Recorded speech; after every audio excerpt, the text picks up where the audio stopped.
जंगल के भीतर, जहां सूरज की किरणें भी मुश्किल से पहुंच पाती थीं, एक शांत नदी बहती थी। उसकी कलकल करती लहरों में दो सहेलियां, कंचन और रागिनी, स्नान कर रही थीं। उनकी हंसी नदी की आवाज में घुल रही थी। उसी राह से एक सिद्ध संत धीरेंद्रनाथ अपने भजन गाते हुए गुजर रहे थे। ओम नमः शिवाय, हर हर भोले, मैं तो शिव ही शिव पुकारूं। ओम नमः शिवाय, ओम नमः शिवाय, मैं तो शिव ही शिव पुकारूं। अचानक पास की झाड़ियों में जोरदार हलचल हुई और एक हिरण तेजी से भाग निकला। कंचन और रागिनी चौंक कर पीछे मुड़ी। उन्हें सिर्फ हिलती हुई झाड़ियां दिखी, लेकिन उन्हें महसूस हुआ कि कोई उन्हें स्नान करते हुए देख रहा है। रागिनी, मुझे लगता है झाड़ी के पीछे से कोई हमें छुप के देख रहा है।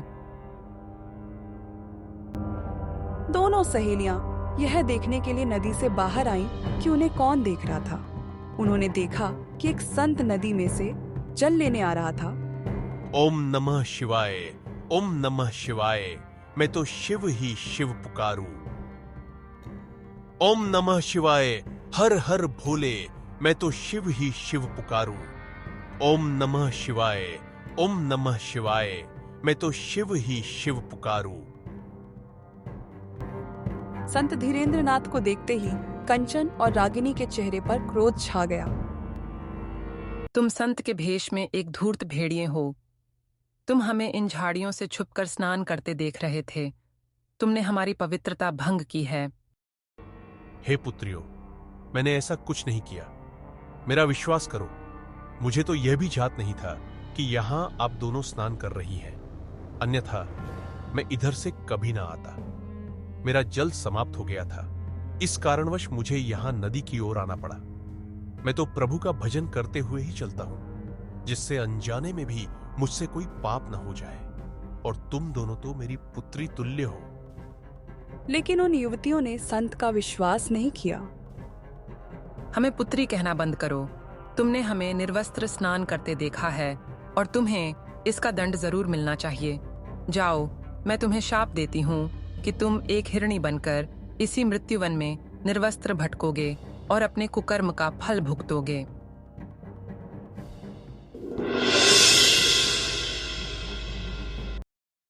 और तभी वह संत एक सुंदर हिरणी के रूप में परिवर्तित हो गए और मृत्युवन में भटकने लगे।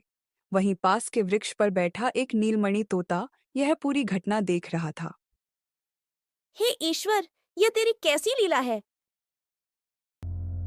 उसी मृत्युवन में एक निर्धन शिकारी रुद्र शिकार की तलाश में भटक रहा था। हे भगवान, आज मुझे कोई शिकार क्यों नहीं मिल रहा? क्या आज भी मुझे भूखे पेट ही सोना पड़ेगा? चलो, मृत्युवन के दूसरे छोर पर जाकर देखता हूं, शायद वहां कोई बड़ा शिकार मिल जाए।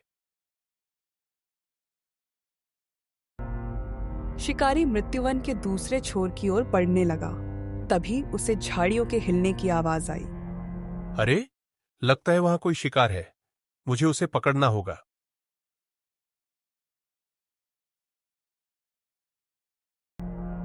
शिकारी उस झाड़ी की तरफ बढ़ा तो देखता है कि वहां वही हिरणी ध्यान मुद्रा में बैठी हुई है। शिकारी उसे देखकर अचंभित हो जाता है। यह शिकार तो मुझे सही मिला है, पर यह हिरणी कितनी विचित्र है। मुझे देखकर न ही भाग रही है, न ही डर रही है, और इसके चेहरे पर एक अलग ही तेज प्रतीत होता है। ऐसा लगता है जैसे यह कोई मायावी जीव हो। खैर, मुझे इससे क्या? मुझे तो इतनी आसानी से शिकार मिल रहा है। इससे अच्छा भला और क्या हो सकता है मेरे लिए? चलो, जल्दी से इसे पकड़कर घर ले चलता हूं।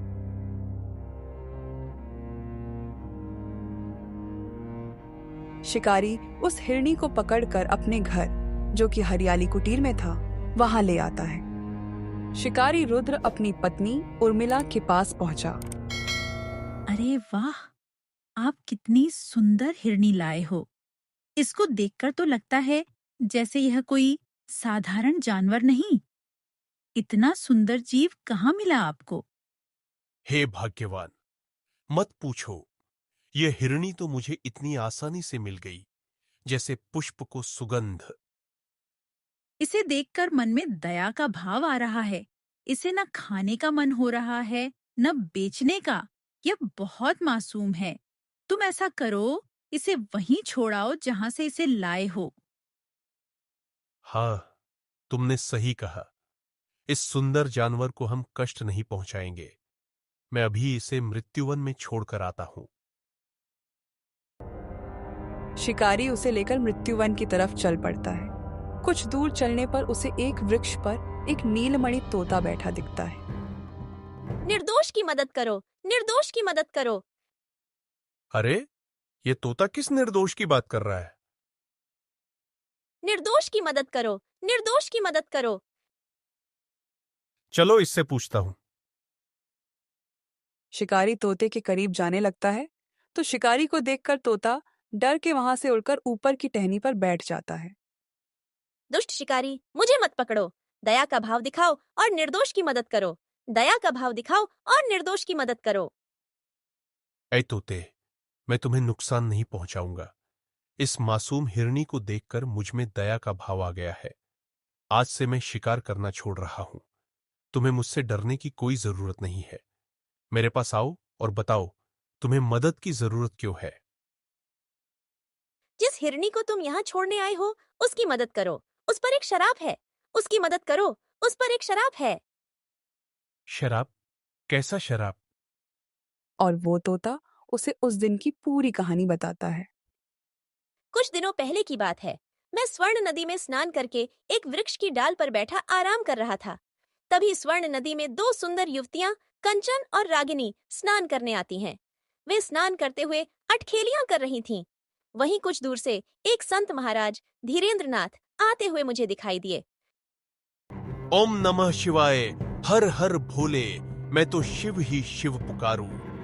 ओम नमः शिवाय, ओम नमः शिवाय, मैं तो शिव ही शिव पुकारूं।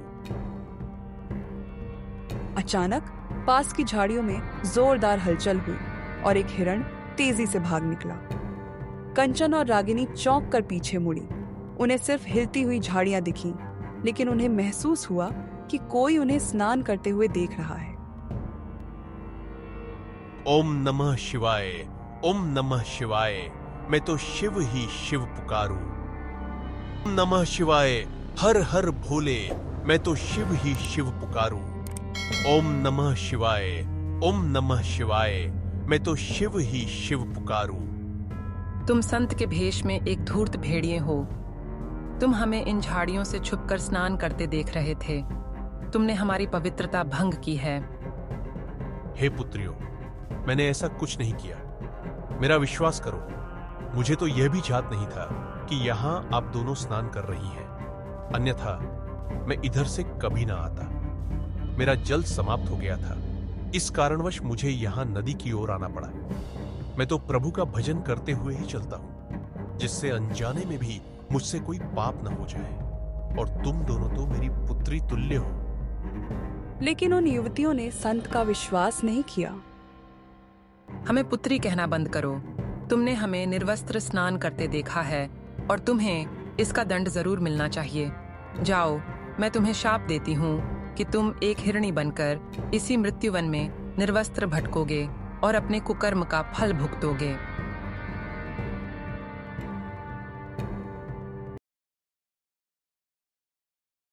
हे शिकारी, इस हिरनी को शराब से सिर्फ एक इंसान ही मुक्त करा सकता है, इसलिए मैंने तुमसे मदद मांगी। तो बताओ मुझे क्या करना होगा? यहाँ से 3 संध्या की दूरी पर एक रहस्यमयी तालाब है। वहाँ तुम्हें अपने शरीर का एक अंग काट कर डालना होगा। अगर यह शापित संत निर्दोष है तो तुम्हें कुछ नहीं होगा और वे युवतियां उस संत का शाप नष्ट कर सकती हैं। ठीक है, मैं इनकी मदद अवश्य करूंगा। चलो, अब हम उस रहस्यमयी तालाब की ओर चलते हैं।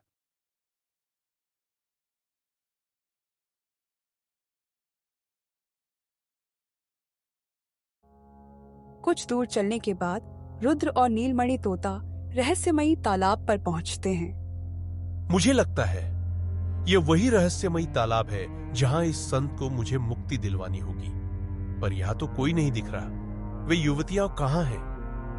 रुको, मुझे पता है उन्हें कैसे बुलाना है। परीक्षा की घड़ी आ गई है, तुम्हें आना होगा युवतियों। परीक्षा की घड़ी आ गई है, तुम्हें आना होगा। तभी वे युवतियां वहां प्रकट हो जाती हैं। अगर मेरा शराब मात्र धोखा है तो यह साबित करो। चलो मित्र, अब मेरी कही हर बात सच है तो तुम्हें कुछ नहीं होगा। रुद्र अपने शरीर का एक अंग, जैसे अपनी उंगली का एक छोटा हिस्सा, काट कर उसे तालाब में फेंक देता है।